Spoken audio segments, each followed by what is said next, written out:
Hi, welcome to the XY Chromies Confidently Uncertain, a show where two Army vets turned renewable energy engineers discuss veteran issues, science, engineering, geopolitics, and everything in between.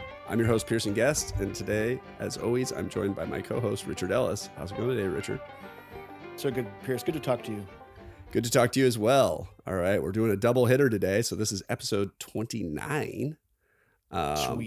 Sweet. Last episode, 28, we were talking about World War II. And talking about how it began and then how it ended, and talked about Truman a lot because and we're going to get right back into that as well. So for a good news story out there, we're going to just brush right over it. It's a sunny day. I voted already. I don't know if you've gotten early voting in yet over there in Oregon, but we got our ballots last week and I already sent mine in. So I have done my minimum patriotic duty to this country. My ballot and my documentation is sitting on the dining room table and awaiting my attention. I heard that from my civic duty. I heard you won't be able to read any literature about Trump. Do you know why that is? It's so weird. Is it a conspiracy to keep his name off of the information pamphlets? What's going on up there? Is it the deep state? All possible conspiracies, even the ones that are directly conflicting, are true regarding that candidate. That's funny. I heard it's as simple as they didn't even submit the amount of literature that they needed for the pamphlet because Donald Trump doesn't think he's going to win Oregon, so they didn't even bother. So for any conspiracy theorists in Oregon who are concerned about their candidate being left off of the information, I brought this up as a rhetorical question because I already knew that your own candidate kept his name and information off of the voter pamphlet. So you only have the deep state of Donald Trump to blame for that. You know what they say about ideas that you don't use logic to arrive at? You can't use logic to undo. And I drove a little distance yesterday. I visited another city in Oregon close by, and there is a character that lives on that road that is very proud about having banners and so forth about the 45th president and yes, of course, that person's bid to run for a re-election. And it's very loud and proud. There's big banners up. There's Women for Trump banners up there. And I shake my head as I drive by thinking how you arrive at that level of sycophantry. Yeah. Of just being sort of blindly getting behind someone is interesting as an outsider looking in. And it defies the critical thought that I've been trained in. It defies all these different aspects. And yes, you're absolutely right. The modern conservative movement, the MAGA movement, is not burdened by any internal consistency. No. Well, so I do have a logical explanation for this love. And it's not just as simple as it's a cult, but you could probably just say that and that would suffice. Yeah. I think it's a little bit more nuanced than that. I had this thought last week, actually, during our break. Maybe it's good. We had a little 2-week break, so I had extra thoughts to happen. Yeah, totally. To marinate. And one of them was the idea of what if a narcissist failed at being a narcissist, but they don't stop being a narcissist when they failed to garner attention in the amount that sufficiently feeds their id, their inner desire for attention, which is, it's intrinsic to a narcissist.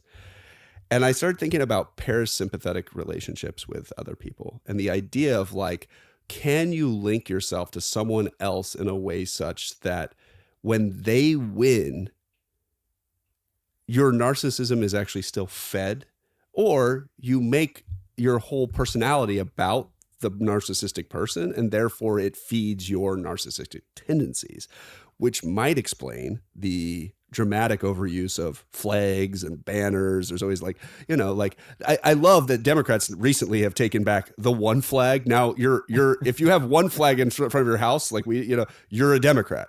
If you have like 80 flags and maybe a Nazi flag or some crazy shit and then a Confederate flag, then you're a MAGA, right? Like maybe they just have a Trump flag and it's very simple. But usually it's more than one, and there's a lot of stuff. We've seen the trucks and the cars with all the bumper stickers and the flags and all the shit hanging out of it. Mm-hmm. These people really want you to pay attention to them. They're the guys you see wearing shirts that have like flags on them that say like, just because I'm peaceful now doesn't mean I don't assume I forgot how to be violent or something like that. And I'm like, okay, I know that guy was a pogue and not an infantryman that's fucking wearing that. But I see veterans wear that shit. You're like, all right, dude, whatever, bro. Like, no one, the military didn't teach you violence. Guess what? Being a human as a baby taught you violence. You were born violent. I'll tell you that right now. I've got 2 of those motherfuckers, and they're born violent. They start off knowing violence. They hit all kinds of stuff. You didn't go to the army to learn that shit. God.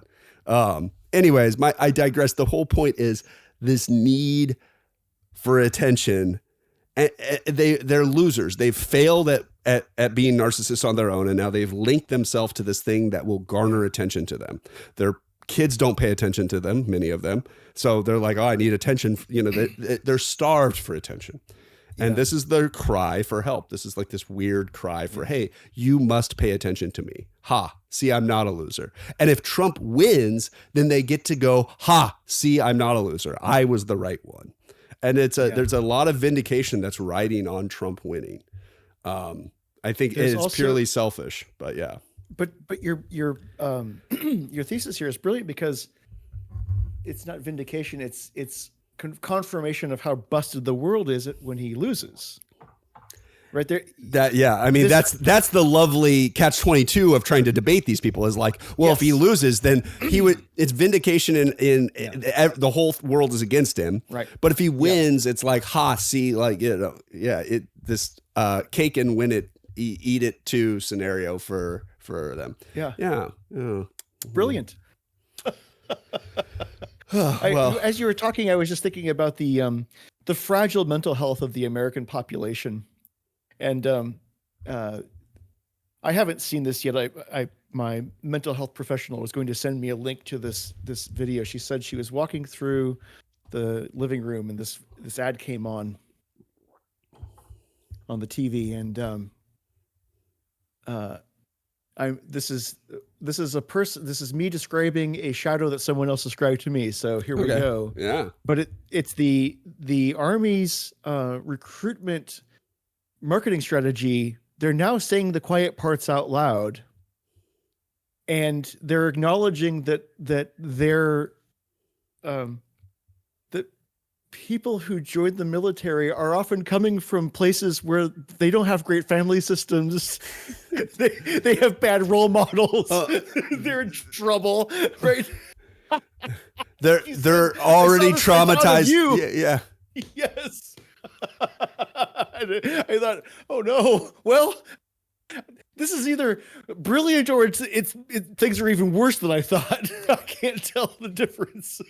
Yeah. Is it good that they're acknowledging the thing that has probably been the case for quite some time now? Yeah. I don't know. I mean, they have the data to back it up, right? They have the soldiers like myself and many others who started going to therapy while we were in the service. My final couple of years in the Army, I was seeing a therapist in the Army, and they have the statistics of the veteran, from the VA, of the amount of funding that's gone to people who get veteran assisted therapeutic sessions paid for under, different GI programs. So they have the data. They understand that this is, and they have the data for people who didn't serve in combat as well, like myself. Like I didn't go downrange to combat. So they have the data of people needing mental health despite not having service or in some place where you would have PTSD necessarily from a combat interaction. So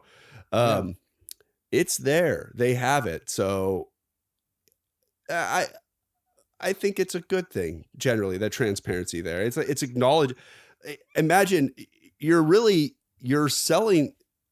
Recruitment is all about selling an idea to people who to join, and it's being transparent about things that Zoomers and millennials are very cognizant of their mental health and so are Zoomers. We talk very freely about needing mental health and assistance and help when we need it and stuff. And you can see this with a lot of, me and my wife, we watch a lot of stand-up comedians, you know, and if you watch any of the millennial class of stand-up comedians and Zoomers, the first thing they say is like, I'm going to therapy, right? Like it's like the first thing every single comedian goes is like, I'm going to therapy now. And so it's this acknowledgement there. So I think that it's probably a smart strategy on the military standpoint to just, hey, we should acknowledge this because these they already know, you know, like they're probably a little bit aware more than the boomers were, right? The boomers are still under the guise that they have no trauma and they didn't undergo any of that shit. And to a degree, you know, everything is still like under the rug for the baby boomer generation, right? It's like, oh, you're fine. I turned out fine. Is like the boomers is I turned out fine. And then, you know, they're not thinking about like the 5 siblings that died already in their life and 2 from suicide or whatever, or drinking or alcoholism or all the addictions. Because baby boomers, they had the most siblings too. So like they had a couple that you could lose and kind of just be like, oh, well, you know, you had like 9 siblings and 2 died. You're like, you know, it's not funny, but you're saying attrition was baked in. Well, not only is baked in, but there's a fact of the matter that most likely 2 parents of one child are going to act very differently if they lose that one child versus the parents of like 4 or 5 children and they lose a child. Not saying that these aren't both devastating things to happen and they're not both tragic, but I imagine that there is a difference to the overall weight and duration of that loss. There's a good chance that a couple who loses their only child will be devastated for the rest of their life. And a couple who loses a child when they've had 5 or 6 kids, it will still affect them for the rest of their life, but it might not devastate them for the rest of their life. And I think there's a nuance and subtlety there. Yeah. Well, and I could be wrong, of course. You know. Like, I don't want to test this theory. I don't want to test this theory, for the love of God, Jesus. Let's not test the theory. There's a couple of things I thought I would mention that, I mean, when we talk about anything to do with demographics and generations, it always put to me, maybe this is my one note, but to me, it always points back to the generations of people to whom we would call grandparents and great grandparents, you and I, that lived through the early half of the 20th century. So they lived through the period of time that is defined by the Great Depression, maybe the Roaring 20s in the case of my grandparents, definitely World War II. And there are people in those 2 cohorts that I just described who would have direct experience with the attrition rate around what we used to call the Spanish flu. So this is the 1918 flu. There were whole families that were wiped out down to maybe a single child that was remaining as a consequence of this flu sweeping through their communities. And there were families who lost multiple family members and mostly children to starvation in the Great Depression or to some other disease that the 1930s were an interesting inflection point of certain technologies that were still really screaming ahead. Aviation was one of them. And other things that were just languishing, and medical science was really not screaming ahead quite yet. The vaccines that came into the mid-century, people were, let me try that one more time. There were people still being afflicted with diseases and like polio. Maladies that, polio is a great example that only in the mid-century did we develop the vaccines and treatments to begin to reverse that. So the 1930s was this time of privation.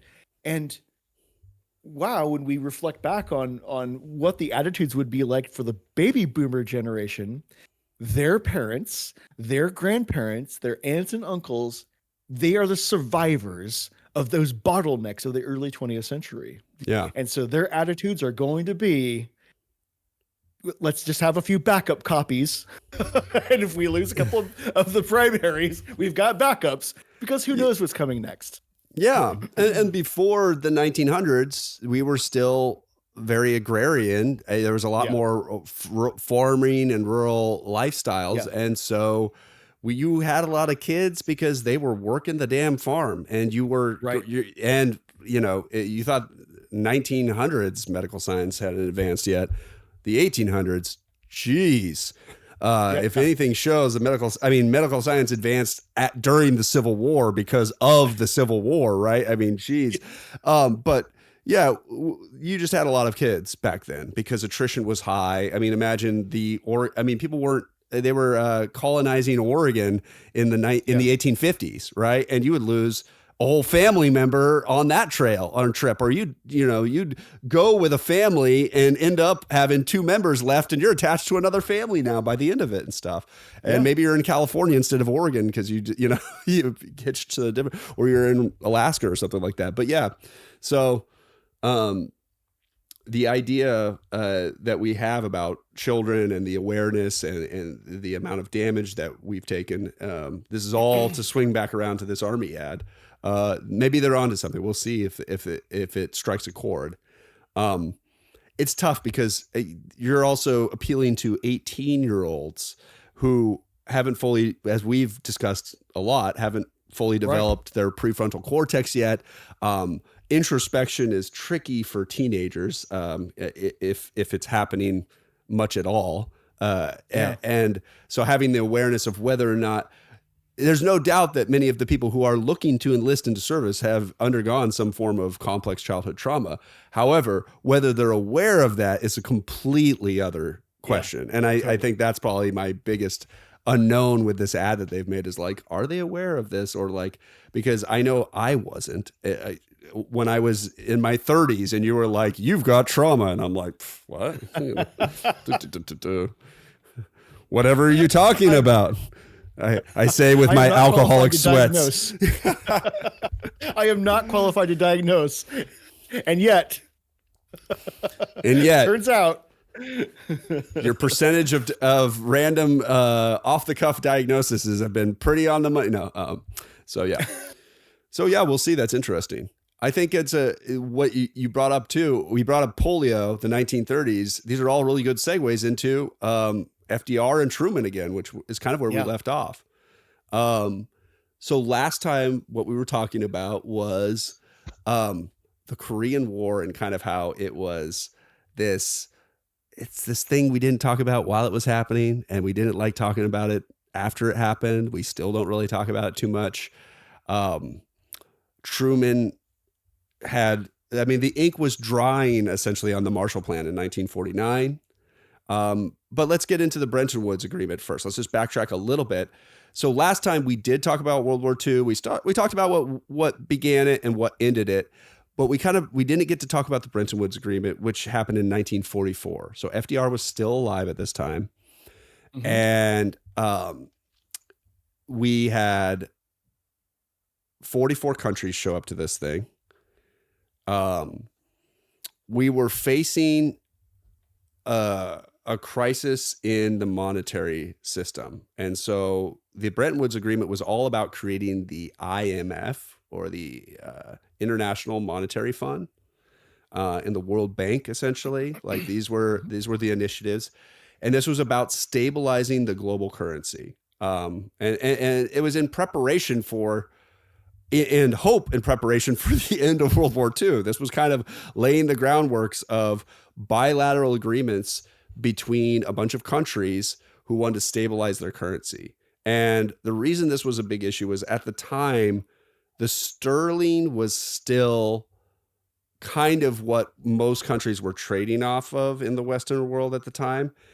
And Britain was no longer able to uphold its currency. The war was bankrupting them, frankly, and they had tons of empires and stuff that were, they had to manage, and they couldn't do it. And at the time, the U.S. had 80% of all gold reserves in the world. Mm-hmm. So we were rich as fuck. Frankly, at the time, we were really rich. We hadn't been in the war directly, even though we were technically at war until very recently. It's 1944 now, so we do have boots in the ground. We are actively in the war, but we had just really gotten involved that year.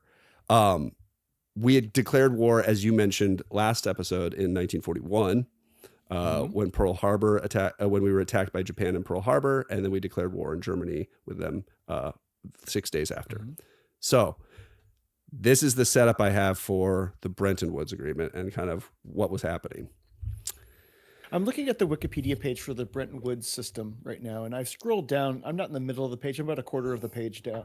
This is a long entry, because anytime you try to get your hands around what the Bretton Woods system is, it's really easy to start getting into this gold-backed currency discussion, which is a favorite among the conspiracy-minded people in their discussion. We can just call them crypto bros now, usually, but yeah. Yeah. So having a precious metal-backed currency was a pretty good idea at the time. It turns out, I think it was the Nixon administration saw the problems with it finally, and then disentangled our currency with gold as a backing precious metal. Yes. And so we will get to that probably in a couple of weeks, but there's interesting things that took place during the mid-century after the Bretton Woods system was agreed upon. Let me read this one clause. This is under the Atlantic Charter.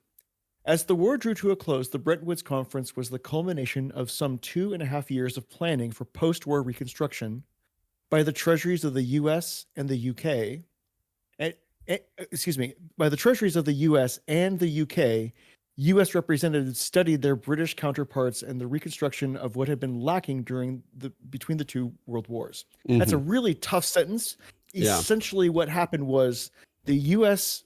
and Great Britain were reflective on the problems of what had happened after World War I's ending, and realized that part of what was the problem was the beggar thy neighbor policies that came out of the Treaty of Versailles. Yeah. So let me try this again. Which laid all the blame on Germany and all of the debt, the war debt from World War I on Germany. That's we've talked about this before, so you can watch our other episodes for more on the Treaty of Versailles. So U.S. representatives studied with the British counterparts the reconstruction of what had been lacking between the two world wars, a system of international payments that would let nations trade without fear of sudden currency depreciation or wild exchange rate fluctuations. So a central idea of the Bretton Woods system and the negotiations that took place here was to figure out a way to create a global trade system where you could count on the value of your money. Yeah, this was this was to stabilize global trade, because the economists, their entire outlook leading to World War II and why World War I came about was these were both issues of breakdown in global trade. At the end, we could really boil them down to this. There was a lot. We've talked about why World War I started and the assassination of the Archduke, and these things all had merit. But from an economic standpoint, the economists were arguing, hey, when the world doesn't have stable trade, people fight. Maybe if we created a system where the currency doesn't just wildly fluctuate and the global currency doesn't wildly fluctuate, then we might be able to avoid another one of these crazy world war thingies, right? And we had talked about how many of the leaders that from Hitler to Truman to FDR, they had all been around for World War I. They had been in some capacity, they were around for World War I, and now they were World War II. They'd been through two globally unprecedented, devastating events with, counting for combined about 100 million probably deaths and casualties throughout the two conflicts, all said and done. And this terrified them. So the Bretton Woods is like one of those first real stabs at stabilizing the world. And this is from a currency standpoint. So yeah, I think that's so. cool. Currency depreciation or wild exchange rate fluctuations, these were ailments that had nearly paralyzed the world capitalism during the Great Depression. That's kind of the final statement in that really Nice. poorly worded paragraph, but it describes what the Bretton Woods system is, and Yeah. you really supported that. I just want to kind of grab a few pieces from this next paragraph. Without a strong European market for U.S. goods and services, most policymakers believed the U.S. economy would be unable to sustain the prosperity it had achieved during the war. And so there's all this war material being created in this country mobilized. And it mobilized. There are these stories that you'll hear about where there are people recycling every metal thing that they could get their hands on. Mm-hmm. So there are bits of architecture that went into the war effort because they were ripped up and recycled. Anything to do with lard or meat or butter or old train tracks, like totally. Old train nails, shit like that. Any metal was being melted down and cast again for tanks and shit. Yeah. Factories were repurposed. Totally. This recycling movement was there to feed this industrial system that went into place. There was a pipeline installed that went from Texas to the eastern seaboard to move petroleum from where it was being produced to where it was being needed and refined. Which led to our entire system of pipes that we have to distribute oil in our oil infrastructure, which now we have natural gas pipelines throughout our entire country as well. That infrastructure exists, which is pretty cool. This type of industry was just sucking the marrow out of North America because all that was extant had been sort of built up over time, and now we were throwing hundreds and hundreds and hundreds of tons of freight at the war, and some of it to the bottom of the Atlantic Ocean. Yeah. And so this required so much of an intense economic involvement. I mean, I'm sure I could do a quick search here and find out what the unemployment rate was during 1943, 1944, 1945, but it had to be pretty low. Labor participation would have been high. It was higher than you think, actually. So yeah, go ahead and look them up. Actually, because this is really interesting. The trend line, it continues way lower after the war. But yes, it was picking up. We started to see the effects of unemployment really go down in the 1940s. But it was pretty high in 1939 still, while we were still getting out of during our economic recovery. I don't have the exact numbers, so I'm curious to see what those are.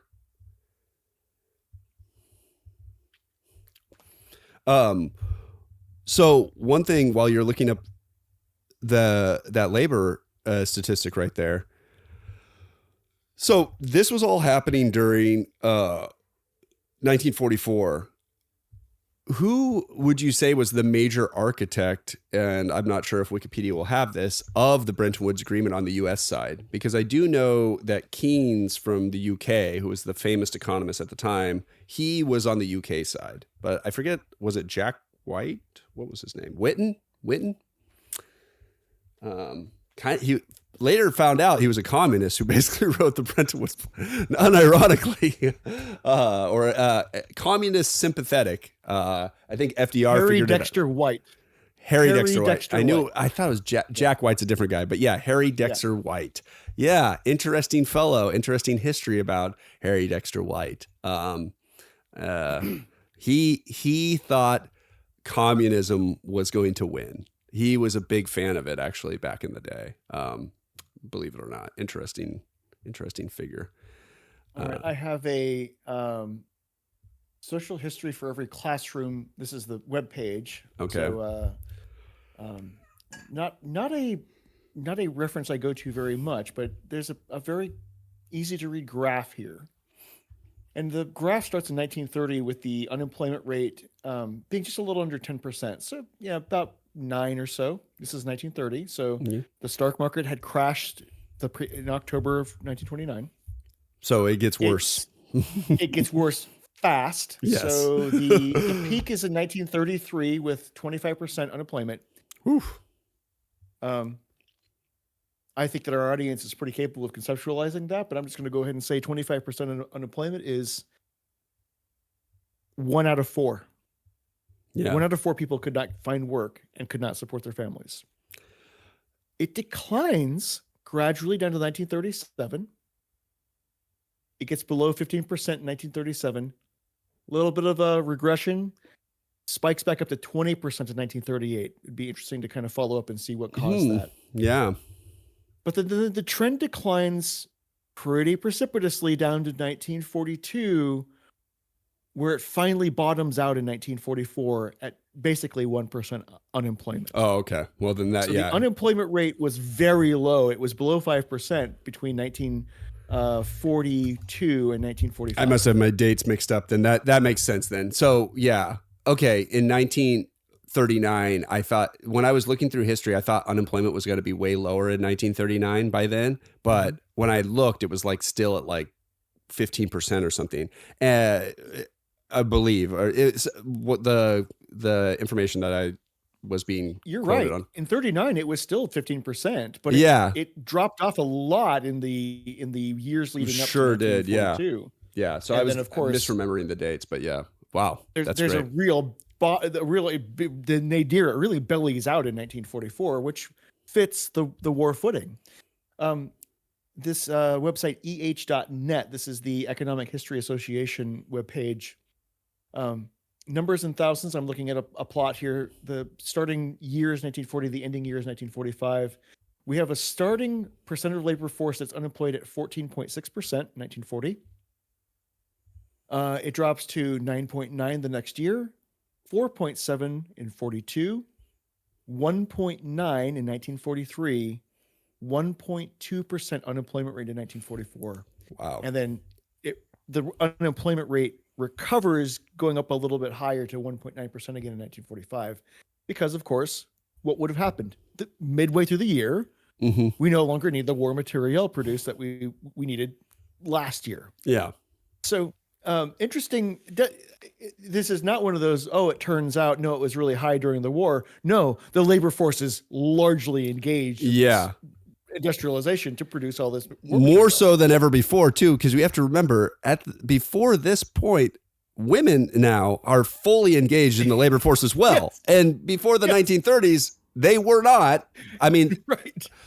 By the definition of labor, don't get me wrong, taking care of the 5 to 9 farmhands you were dealing with was more than enough labor for anybody. So you can't stand the heat. Get out of the kitchen. Am I right? Oh so God. Women were engaged in labor that was not being accounted for by economists because of the way that the 20th century defined labor as working in a factory for Henry Ford, basically. That was the model. Your output, your monetary value output was not being counted for the amount of effort you were putting into those children who would be future consumers and producers within the economic platform we had laid out, for sure. So, yeah, well, I mean, 1%, and we're talking not just men now, women are fully engaged in there too. So that's a special 1% right there.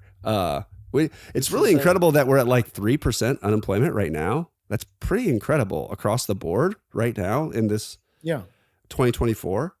That's by the way, our country's population is much larger now than it was in 1944. Technically, we're more productive than our counterparts were in 1944 as well, too, as far as how productivity is measured. We are the most productive workers in the world, by the way, in case anybody was wondering.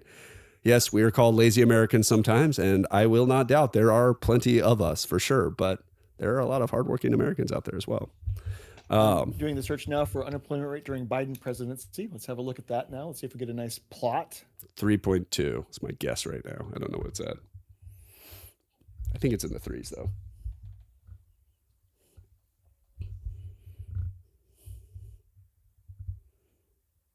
The summary of this webpage is kind of lengthy here, and I'm just looking over it really quickly to see if it gives me a nice number. So while you're doing that, I'm going to Yeah. keep moving us along. So unemployment, we're crushing it. FDR dies in 1945, about 80 days after he's elected president into his fourth term. We covered this last time. Harry Truman takes over. We talked about Harry Truman's background, kind of just a middle of the road, middle American kind of dude. He's just your average American guy. And there's a lot of these guys in our last century of presidents. We've had so many people who are just normal Joe Schmo off the street kind of people. And this is not to discount their life as saying that there's anything about it was normal. But what I mean is that we've had a lot of presidents who have come from the lower middle class area, poor people from our country who have risen to run the country in the last 100 years. Truman, Lyndon B. Johnson was another famously poor president from Texas as well. It's no secret that we have a history of presidents from the aristocracy picking poor vice presidents as well. Yeah. Both of these are perfect examples of that. FDR being very well known to be from the aristocracy, being related to Roosevelt, Teddy Roosevelt. They're all a bunch of rich Dutch immigrants from the 1850s. But FDR picked Truman to counterbalance him, to have somebody of the people. This is very common of Democratic presidents, to pick someone that kind of balances them out really nicely. And Lyndon B. Johnson was another example. Another aristocracy president. The Kennedys, JFK picked Lyndon B. Johnson for the exact same reason that FDR similarly picked Truman. Although FDR picked Truman really because Truman, as I said before, had audited military spending and found it wasteful and wanting and fixed it. And he was an honest guy. He was a judge. And he is known as an honest president and an honest man. And he got reelected with 36% polling at the time. To the point where Lyndon, if you guys look this up with your Google machines, look at an image of Harry Truman on the day he won the presidency. He's holding up a newspaper that says Dewey had beat Truman for the presidency, because he was polling so low that all the newspapers basically had created an article for his loss, and they published it mistakenly. And so there's a picture of Truman holding up like Dewey, beat by Dewey. I forget what Dewey's first name was. Well, that goes down as one of the candidates that like a Walter Mondale does, disappears from history, because they were the person who was known very briefly by everyone in the country until the day after the election. Yes. Unemployment rate from the U.S. Bureau of Labor and Statistics, it was cut pretty high in July. It was a little over 4.25%. It's on the decline again.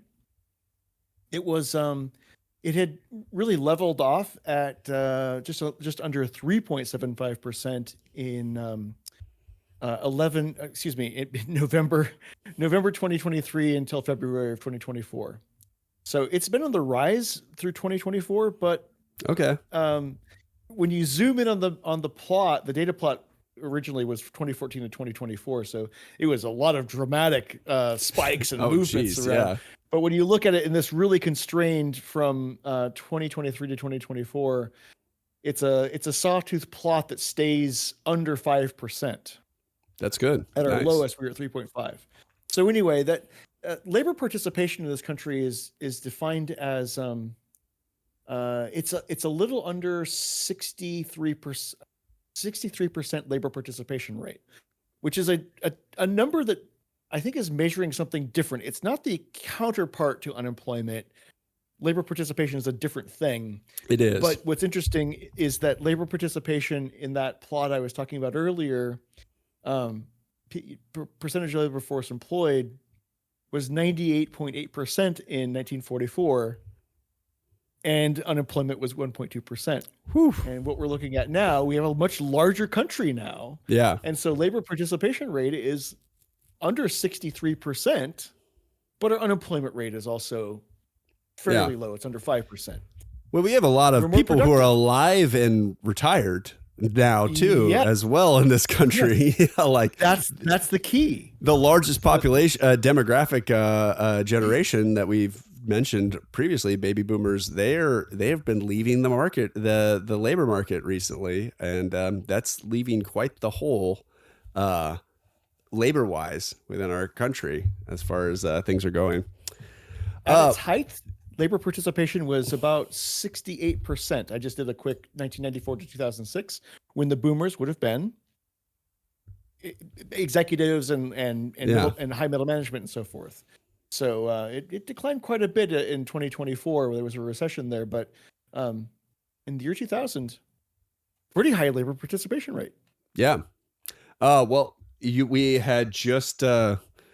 I think the breakup of AT&T had finally finalized in like 98 or something like that. And so you had the .com boom really taking over from, it seemed right, AT&T, when that got broken up, we had a huge boom in the tech sector. And hopefully something similar happens with Google being broken up, which, they're going to fight that in court for a long time. It took us 10 years to win the battle against AT&T. It took a really long time. Google is 10x, 20x, a bazillion x bigger than AT&T now. So, hopefully it doesn't take us 100 years to break Google up. Sorry, Google. But, you knew your days were numbered when it comes to this stuff. So anyways, Brenton Woods, let's talk about one of the other big ones now. Did the United Nations come before the Marshall Plan, or did the Marshall Plan become before the United Nations? All right. So the Marshall Plan, officially the European Recovery Program, was an American initiative enacted in 1948 to provide aid to Western Europe. Okay. So Marshall Plan's 48. United Nations is 1950? Well, let's see.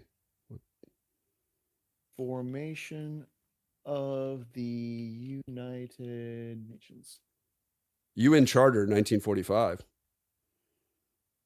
So the idea of the UN came before the Marshall Plan. Yes. Okay. The predecessor of the UN was the League of Nations, which, because we touched on it a little bit in previous episodes, but the League of Nations would have been the proto-UN, and the United States was not a member of the But we proposed it. It was Wilson's plan, like Woodrow Wilson. Yes. And he couldn't get Congress on board. What happened? Was it? Yeah. They were hostile to him. It was whatever. Hostile. It's called a hostile Congress, or yeah. They why would they give him credit for this amazing thing that would have brought peace and maybe stabilized the globe? No, they were playing their political games, and so we were never a part of it, and it lost all credibility because of it. What party was that did that? Oh, here we go. No. Anyways, go ahead.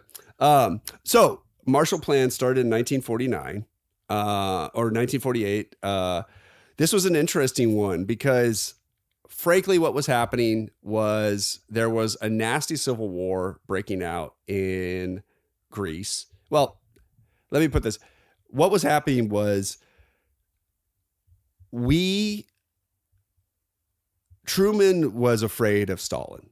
We had already sat down with the Russians after the end of the war, and the UK, the French, and us all negotiated over splitting up Germany into 4 quadrants. Basically, it was like the Western side takes these 3 quadrants, and the Soviet side gets the other half.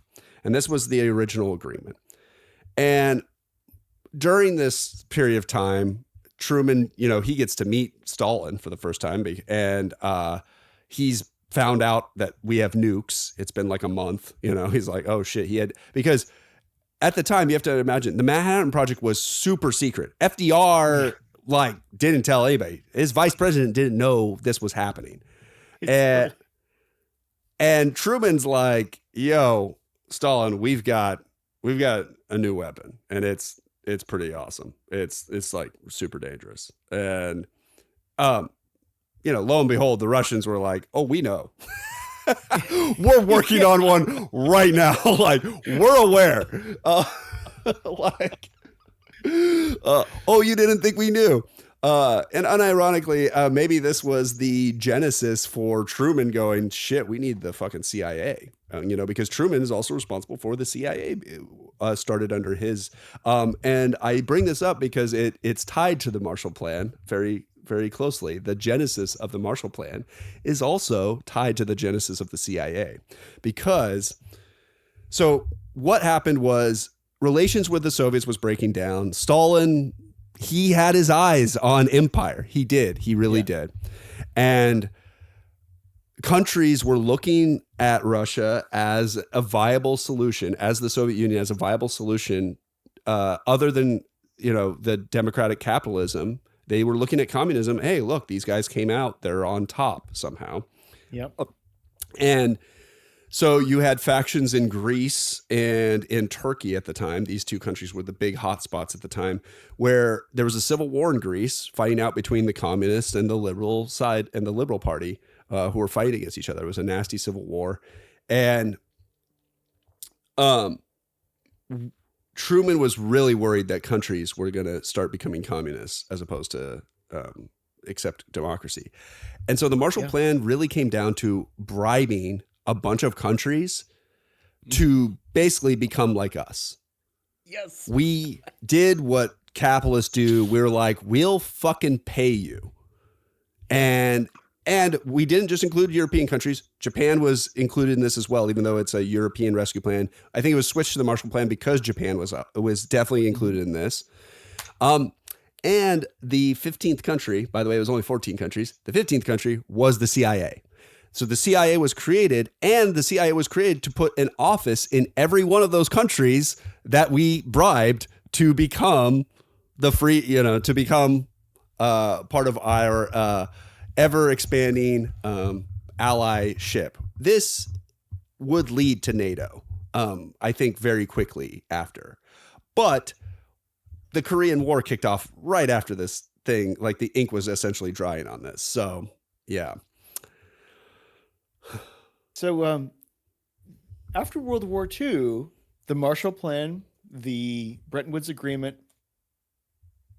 and the assembly of these new government offices for secrecy and security, there's a number of different things that we're going to touch on that all really point to this sort of reductionist thing that you just said, which is we as a nation essentially bribed the rest of the world to stand in front of us in defense against communism, the spread of communism.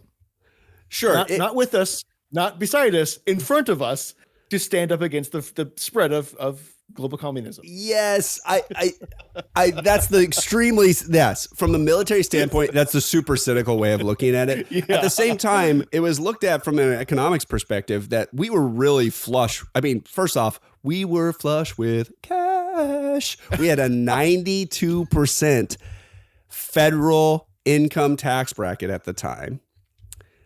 Yeah. And so the U.S. government was loaded, and that money, Richard, you had touched on this before in this last episode, and here, we had created this massive industry, and we looked at Europe. It was like, how are we going to just trade internally with this rock star economy? We need to have global trade. Like, this is the new world. Yeah. This is where we're at. We're cooking, baby. Yeah. And so it wasn't just bribing them. We were investing in them. We were investing in them with the hopes that they would become useful markets with which we could trade and expand our capitalist nature, right? And this really is the birth of modern globalization as we know it, people. I know we've been talking about the globalization series. This is what did it. This was the start to modern global trade, and really the start to long-term general peace amongst world powers for the first time in modern history. We didn't fight major wars between global superpowers directly. And this is a product of it. It came from this bribery and this investment, right? Like, it's bribery if we're cynical, it's investment if we're looking at it optimistically. It's probably somewhere in between, right? We were looking out for our security interests. And similarly, NATO started off this way as well. Like, NATO was a cynical defense measure, but it really became more of a peace coalition and like, hey, like a democratic institution of protecting democratic hegemony amongst the world of authoritarianism, frankly. Part of what these agreements, these different initiatives and agreements arrive at is that with the last standing navy, a blue water navy, which is what the United States had at the end of the war, no one else had a navy like ours. The French Navy was in shambles in many ways. The British Navy was no more the thing that it used to be. And of course, the navies of the Axis powers had been largely vanquished by the war. So the United States has a treasury, an industry, and a navy. And so with those three things, what essentially was negotiated was that the United States became the security guarantor for the globe. And when I described it earlier as being a bribe to stop the spread of global communism, the inverse of that is, well, what we'll do is we'll set things up so that other nation, whoever you are, that wasn't directly involved in the war where fighting was taking place, you can be integrated into this global system. There's International Monetary Fund loans that can be had to develop your own industry. We're going to secure the trade routes with our deepwater navy. Yep. And if you have one of the different parts of industry, let's say you have the energy but not the steel. Let's say your neighbor has the steel but not the food. Let's say this one over here has the food but not the coal. Whatever it is, all of these different nations that had the parts of an economic system could now trade with each other. And we're what I just described is what we have been building up to for these many weeks as we've been having these conversations and talking about the advent of communism and the fall of the Russian aristocracy and the First World War and its privations on Europe and frankly the parts of the globe that are seldom reflected on, but the privations on the Middle East, for example.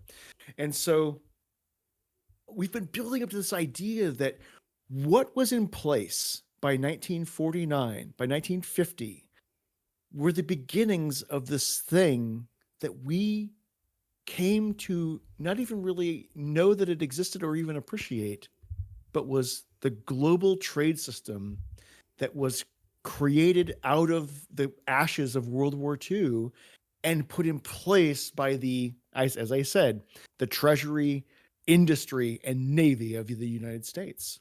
Yeah. And when you and I were serving in the armed forces, I'm sure you heard someone say it at one point, why do we have to be the policemen of the world? That's why. This is why. Yeah. This right here. Well, not only that, we took over the currency first in 1944, and then we had to defend that trade that implied, right? Like suddenly it was the UK did not want to give up this helm, by the way, in the Bretton Woods Agreement. They understood what we were getting by taking and tying our currency to our gold standard, and the world's gold standard, the amount of leverage and power that gave us. But frankly, the UK could do nothing about it because they didn't have the moolah. They didn't have the money. And one of the things that I love about America is, like, when it comes down to it, it's all about business, baby. Like, and people make business seem bad and snaky and sharky, and it absolutely can be if there's not a strong government to kind of hold business to account. And frankly, and that's true. But one of the things about doing good business is it's not good business to fight with your neighbor and your business partners. It's not good to beat them up. It's not good to cheat them too much, right? Because they'll cheat you, and it creates a market of instability. And the U.S., for at least the last 60, 70, 80 years since the Bretton Woods Agreement, what we love the most is stable markets. We like when the market is stable, and it's all about keeping that market stable. And market stability does not like war that breaks out and creates, stock price go down. You don't want that, and so a lot of this can come down to like this idea of peace through business. I think at the end of the day, globalization has a lot to do with peace through business. And we've had what we talk about all these goods. If you have this and you have that, but what was happening when this was happening was global hunger was capitulating through this period of time. We watched global hunger go from really high peaks in World War II and pre-World War II ending. Yeah. We had high global hunger. A lot of the things that what we do a lot of times when we talk about the wars is we talk about the casualties that happened during the war from the combat, but rarely do we talk about the millions of civilians who died to famine and starvation and displacement that happened during these world wars. You're just kind of like, the numbers become so large and inconceivable. It's hard to imagine that you've got entire families starving to death. And this happened in Japan. It happened in Russia. It happened in China. It happened in all over the place. With the Dust Bowl in the U.S., it happened. It happened in Germany.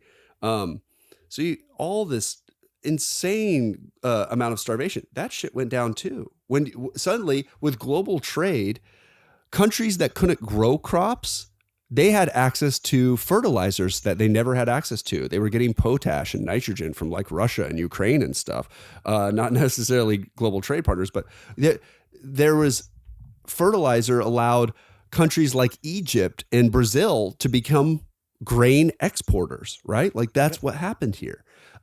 Countries that weren't able to grow enough for their own population were able to grow excess to trade to other countries around them based on the supplies that they had. So global trade did so much more than just create peaceful relationships between business trade partners. It actually propped up living wages around the world. We watched China pull itself out of an immense poverty to be the global giant that it is now, although albeit it's on shaky ground right now, but no country benefited more from globalization than China in the world, most likely, besides us. By the way, we always benefited from globalization as well. No, I'm not going to bury the lead there. We both benefited from it. Let's see. This is one of those things where the picture is nuanced, which You're is right. to say, the United States definitely benefited from globalization. It definitely benefited from being the security guarantor for so much of the globe. Both things are true. And the part that has contributed to a large degree to the modern populist movement is the downside to globalization, where we weren't directly invested in the how do I put this? It makes it sound like we weren't involved in the financial part of it. We were definitely involved in the financial part of it, where the way we didn't participate very well was in our own industry. Distribution. Yeah. Distributing the financial gains of globalization. We did not distribute it well. I would agree. Right. Yeah. If we were to look at the last 80 years, globalization's from 1945 to 2025, right here, right around the corner. We can actually say it's been 80 years. I would say generally, if we looked at the time scale, we'd see a benefit of globalization for the first 40 years, and possibly the way we handled globalization the last 40 years, these last 40, as we've seen the dark sides of it, right? Yeah, totally. Where we ship off tons of great jobs in manufacturing to cheaper industries to China while they're benefiting from it. We leveraged our own workers' wages and their financial benefit for corporate profit. And we didn't even get to the tax codes during the 1950s and 60s and 70s, but this would be a really good segue to our next conversation about what the 1950s and 60s tax code looked like that paired with this new globalization era. And there's so much remarkable insight to put into what a 92% federal income tax actually did, like what behavior it actually made popular in our country. And it's really quite phenomenal. So I'm excited to talk about that in the future. I have the plot up here for the top federal tax rates from 1913 to 1924. And in 1913, the federal tax rate is below 10%. In 2024, the federal tax rate is 40.8%. But between 1949 and 1965, it was 92%, or a little above 91%. Yep. Yeah. It dips in the late 1960s. It rebounds in 1970, but it's continuously stepping down to its lowest rate, below 30% in 1988, for example. So there is a really interesting correlation between those tax rates and the wealth gap in this country and the ability for Americans to have and sustain a middle class. Yep. And it's also connected to the way that we prosecuted globalization in the last 40 years. Yeah. And how it changed the way that we had access to the global wealth that we were the guarantors of. Yeah, totally. Yeah. Very so interesting things from this. It's interesting. I think we'll talk about that definitely next week. And then we can talk about Kamala's tax bracket she's adding, because it'll align nicely with our tax conversation. Fantastic. But yeah, I've had another phenomenal conversation with you, Richard. This was great. Right on. I look forward to next absolutely. week's, and yeah, we'll do this again. I love talking about bureaucracy and taxes with you, Pearson. Me too. It's so much fun. All right. I'll see you next time, partner. Take Bye-bye. care.